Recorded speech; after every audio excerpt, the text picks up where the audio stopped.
Kembali ke video sebelum ini di mana kita diskusi tentang isi kepala seseorang yang dilanjutkan dengan membahas tentang manajemen bisnis. Bisnis merupakan isi paling banyak dalam pikiran saya, berkutat di dunia tersebut tanpa tanggalan merah. Karena otak saya terbanyak ya bisnis yang didiskusikan, yang dipikirkan. Misalnya, bagaimana membuat rekening selalu biru dalam pembukuan perusahaan, bagaimana bisa membayar gaji karyawan tepat waktu, bagaimana market share selalu naik, bagaimana peraturan pemerintah bisa sejalan dengan usaha kita, dan banyak lagi semacam itu. Sehubungan dengan bisnis, ada sahabat yang bertanya, bagaimana melakukan restructuring perusahaan? Atau ada yang bertanya, bagaimana mengidentify value pada sebuah proyek? Atau menjawab pertanyaan bagaimana deliver project requirement? Atau menjawab bagaimana melakukan execution pada project? Dan banyak lagi pertanyaan tentang strategi bisnis. Bagi bisnis pemula, pasti bingung mengapa 95% ide tidak pernah naik menjadi inkubator bisnis. Atau mengapa tidak cepat yang bisa jadi monetize, jadi uangnya kenapa sulit? Mengapa hal ini terjadi? Mengapa banyak orang mau menjadi usahawan entrepreneur namun faktanya tetap saja menjadi budak uang?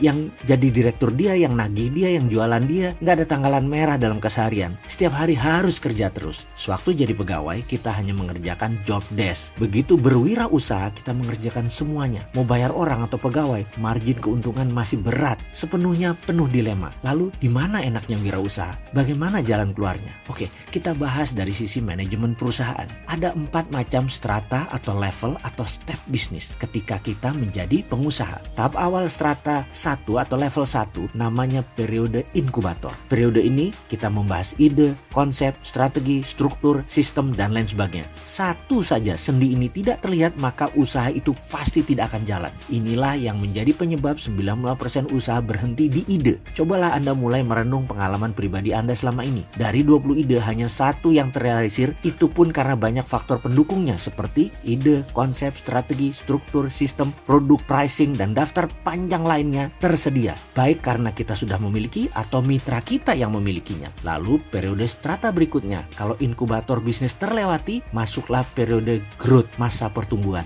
Ini mulai yang namanya sistem organisasi, teamwork, kompetitor mulai bermunculan. Hingga lanjut ke strata yang lebih tinggi yaitu periode M dan periode P. Sebuah usaha yang masuk ke M inilah kunci sustainable business. M ini belum dibuka dulu arti katanya. Sabar, kunci Anda bisa disebut pebisnis setelah 5% ide jadi usaha di strata 1. Bertahan di strata 2 masuk periode growth. Disinilah tantangan terberat. Sebagaimana catatan terbanyak guru besar bidang bisnis seperti Peter F. Drucker atau John Naisbitt dalam buku-bukunya menuliskan, hanya 30% yang bertahan lebih dari 5 tahun. Dan hanya 30% dari 30% usaha bisa masuk ke strata 3. Yang 70% berkutat terus di strata 2, di strata growth. Sejauh ini, sahabat pasti tidak tertarik dengan apa itu periode M, apalagi periode P. Kenapa? Karena di G, di growth itu kuncinya. Jadi ada baiknya kita fokus di periode inkubator strata 1 dan periode growth strata 2. Di mana banyak sekali pengusaha yang bertanya, saya nggak ada modal, dana kurang. Lalu bagaimana solusinya? Hai, kamu tahu nggak sih? Pakai Dinaran, kalian bisa beli emas dengan biaya 10.000 aja loh. Kamu bisa transaksi emas dengan sistem digital jauh lebih mudah. Beli emas, belanjakan emas, ambil emas, beri atau transaksi emas bisa dimanapun kalian lakukan. Selain itu, rupiahmu jauh lebih aman dengan underlying emas tanpa takut berkurang dan cenderung naik setiap waktunya. Di Dinaran, setiap rupiahmu bernilai emas. Jadi, download Dinaran sekarang juga.